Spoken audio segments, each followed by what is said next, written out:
বলছিল একদিন আগেও আওয়ামী লীগ পালায় না, আল্লাহ তাআলা কি করলো? পরের দিন পালিয়ে গেল। আল্লাহ তাআলার বিচার।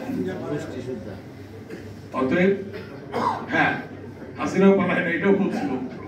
শেখ মুজিবুর রহমান পালায় না, আল্লাহ তাআলার কাছে বিচার আছে। বিচার তো শুরু হয়েছে তার এবং তার দূষণের বিচার শুরু হয়েছে এবং এই বিচার অবিলম্বে কার্যকর করতে হবে। অবিলম্বে কার্যকর করার মধ্য দিয়ে বাংলাদেশের মানুষ স্বস্তি পাবে। বিচার রায় কার্যকর করার মধ্য দিয়ে শহীদ পরিবারের স্বস্তি পাবে। এই রায় কার্যকরের মধ্য দিয়ে জনগণ স্বস্তি পাবে, দেশ স্বস্তি পাবে।